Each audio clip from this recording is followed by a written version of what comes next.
Assalamu alaikum warahmatullahi wabarakatuh. Jira jirtu ilmaan biyya koo qabna gafayyaana jirtan baga jiraattan arra maal dalaguudha viizaa dalaguudha akka dalagu na waliin laala na waliin dalaga warroonni nyaata dalaguu hin dandeenyu jettanii dalagaa diddanii mana keessa taa'aa jirtan. YouTube irraa laalaatiin dalagaa kaza deemaatiin dalagaa nyaataan illee seenuu hin dandeettanii mana keessan taa'inaa biyyaarraa qabaataniif dalagatuu fi waan san ta'eef waan hin dandeenye tokko namarraa baruudha. Namni hundinuu gara haadha isaa keessatti namni baratee biyyaa ba'e hin jiru jechuudha. Namuu eega biyya kana biyyaa ba'e waa hunda barataa jira jechuudha. Saniifuu waa hunda barachuuf wanni hundi YouTube keessa hin jira. Achi keessatti daawwattanii hojjechuu hin dandeettanii jechuudha. Warroonni immoo na daawwataa jirtan subscribe, like, share na gochuu hin dagatinaa isinin ja'a. Walumaan laallamee asitti daakuun qaba, daakuu adiidha. Daakuu qaba asitti bishaan hin qaba. Asi baking powder itti gootanii wana kun immoo maqaa keenya afaan keenyaan maal inni yaa afaan keenyaan irshoo jedhama jechuudha. Irshoodha. Asitti zayitiin qabna haga itti goonu isinitti agarsiisa. Asitti sookidda hin jira mala sookiddaa jechuudha.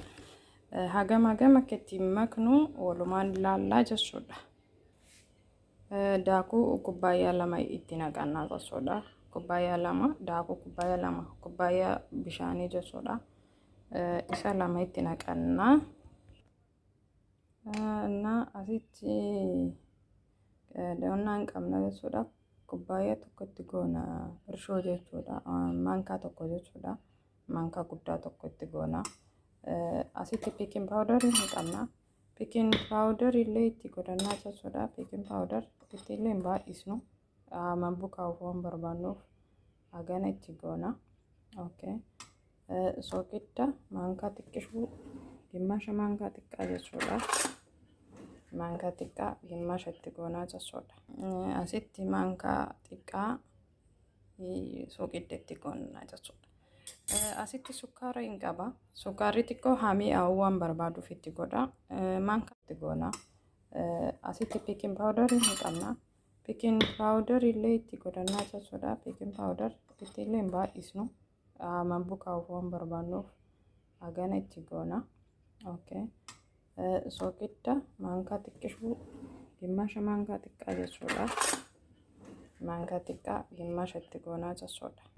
Asitti maankaa xiqqaa sookidda itti goonaa jechuudha.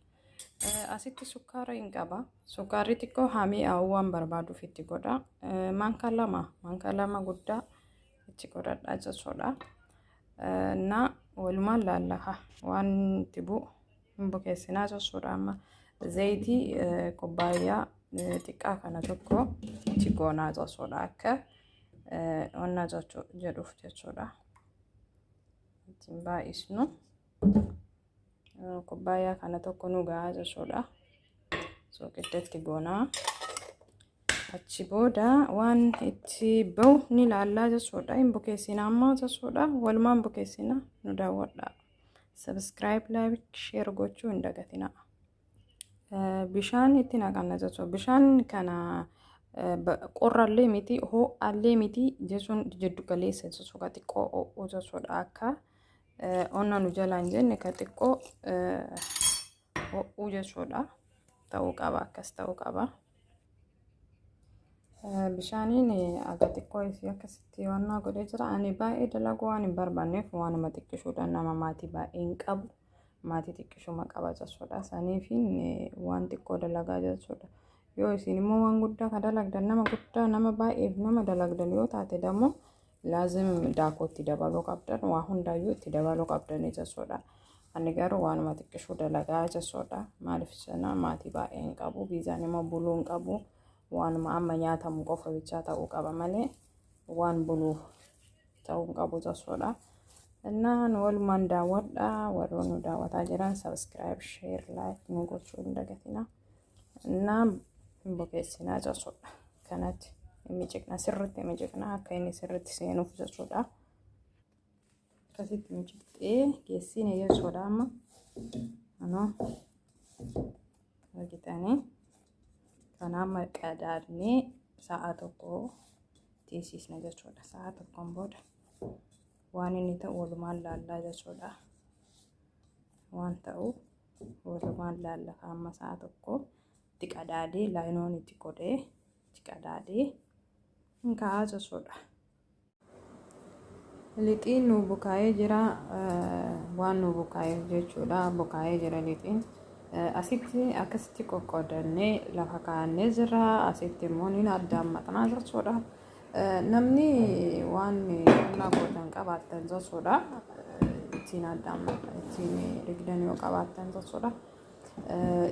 Seeraan yoo gochuu dadhabdan yoo geengoo isin ta'uu dide jechuudha. Anama geengoo mizee baay'ee naaf hin ta'u. Saniif akkasitti muraa jechuudha. Okay. Akkasitti muree geengoo godhadhaa sirriitti seeraan jechuudha. Isa kana dammoo itti deebi'ee irra deebi'ee ittiin hojjedhaa jechuudha. Annaa akkanatti fuudheet as kaa'adhaa jechuudha. Xamaaxim kana jechuudha kan itti gubbarratti goonuu kana ani manatti qopheessee ka'alaa hin qabu. Manatti qopheessee akkamitti qopheessitanii isa kana akkamitti qopheessitanii saansaa fi onnaa jechuudha walitti maktanii saansaa fi keechaappii walitti maktanii zayitii itti gootanii shiddanii yoo barbaadan shunkurtii naamna itti gootanii timaatimii illee itti gootanii hojjetuu dandeettanii. Warri kiyya timaatimii fi waan hin barbaanneef isatti hin goone jechuudha. Maaliif saansaa fi saansaa fi onna bichaa jaalatan jechuudha. Isa kana akkasitti hojjedhee jechuudha. Warri kiyya bassaala naamna hin barbaadan. Bassaalaa fi timaatimii itti gootee yoo hojjetan hin jaalatanii. Saniif akkanatti itti godhatan jechuudha. Waan salphaadha nama dhibu beeytanii. Garummoo hin danda'u yoo jettaniitiin hin jettan wanna dandeettan wayituu hin qabdani jechuudha. Namni garuu hin danda'aa jedhee yoo dalage wanni inni hin dandeenye hin jiru jechuudha. Waa hunda ni dalagaa jechuudha. Saniifuu isa kan akkanatti godhattanii hojjetuu ni dandeettanii. Biyya Arabaa akka dhufneef dalagaaf waan ta'eef hin danda'u wanni jaamu hin jiru. Isaanirraa waa baay'ee baruu hin dandeenya. Waa baay'ee illee hojjetuu ni dandeenya jechuudha. Waan biyya keenyatti hin argine asitti arguu dandeenya. Waan biyya keenyatti hin baranne asitti baratuu dandeenya jechuudha. Annaa akkatti hojjedhaa jechuudha. Amma isa kana itti dibee xiqqoo furni keessa maaliif jennaan inni xiqqoo lixiin isaa akka jajjabaateetiin yoo kanniin itti naqeetiin hin jedhe na jala onna ja'a jechuudha. Bishaan na jala ta'a jechuudha. Saniifuu akka inni bishaan na jala hin taaneef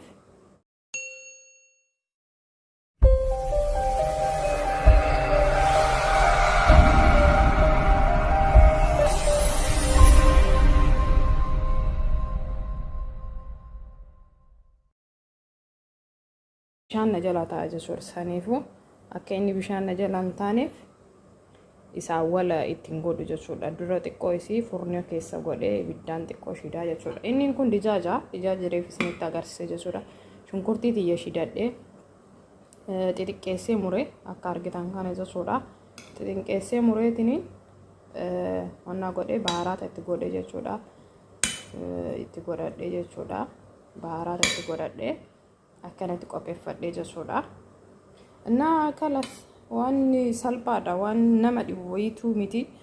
Isa kana yoo barbaadan xamaata kana jechuudha. Akkuma isiniin jedhe shunkurtii shidattanii timaatimii itti gootanii achiin booda saansaa itti gootanii zayitii waliin jechuudha. Achiin booda dammoo onnallee itti gootan jechuudha. Kechaap jechuudha. Kechaap itti gootan. Kechaap maaliif akka inni saansaa hin jenneef jechuudha. Xaayama isaanii jijjiiraa jechuudha. Timaatimii fi onnaa yoo itti nattanii jettan baay'ee tokko mi'aayaa. Timaatimii qoola wajjin hin godhina. Qoola isa irraa baastan. Garuu ana amma jarri kiyya waan hin nyaanneef beeytanii wannaan goone timaatimii fi shunkurtii ittiin goone እና akkasitti qopheessitanii nyaachuu dandeettanii jechuudha. Meen waliin tura amma furni keessa hin godhadhaa jechuudha. Furni keessa godhadhee xiqqoo daqiiqaa 5 takka inni isaa jechuudha. Isa kanallee itti fufaa jechuudha. Haga nabichaa reeti kana hunda isinitti agarsiisaa jechuudha. Akkanatti dijaaja awwala isaa san itti gooranii naalame akketti salphaa ta'ee hojjetamu jechuudha. Amma zibinii irratti naqanna jechuudha. Zibinii irratti godhanna. Zibinii irratti godhanna. Akkasitti jibina itti godhannee jirra. Akkasitti bilchaataa kana booda immoo itti fufaan wajjin hordofaa subscribe like share nu gochuu hin dagatinaa. Maatii warri nuun taane maatii nuuf ta'a. Kuno asittillee hin qabna jechuudha. San qofa bichaa miti ka dalagaa jirru baay'eedha. Itti fufaa jechuudha. Nu hordofaa bilchaatee yoo jedhamu walitti deebina.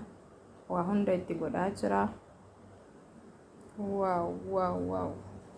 Ka akkanatti bilchaatee ka waan inni itti deemu ka walumaan ilaallaa jechuudha. Walumaan ilaalla ka waan inni fakkaatu. Argitanii waan inni fakkaatu. Wow. Bilchaataa jira gosoota. Xiqqoo isii gubbarraan itti shidaa jechuudha. Kun jalaan bichaadha. Akkuma agartan kana xumuramee jalli isaa waan inni fakkaatu laala. Waan inni fakkaatu jechuudha. Akkanatti sarbaadhaan hojjechuu ni dandeettanii jechuudha. Hundinuu baqa bareeda jira jechuudha. Kun ho'aadha. Kun xiqqoo liqidaa'ee jira. እና akkanatti isinitti mul'ata mitire. Akkanatti gootanii nyaata mana keessatti dalagatu hin dandeettanii. Warroonni nyaata hin dalagu, nyaata hin beeku jettanii dalagaa diddanii mana keessa taa'aa jirtan akkanatti laaltanii hojjettanii dhiyeessitanii dalagaa keessan dalagattan jechuudha. Warroonni haga ammaa na daawwataa jirtan galata guddaa qabdan galatooma hin dagatinaa subscribe like share na gochuu maatii kiyyaaf ta'a. Warroonni maatii kiyyaaf hin taane maatii kiyyaaf ta'a galatooma. Haga video biraatitu wal agarruutti. Assalamu alaikum wa rahmatullahi wa barakatuh. Naaf jiraadha.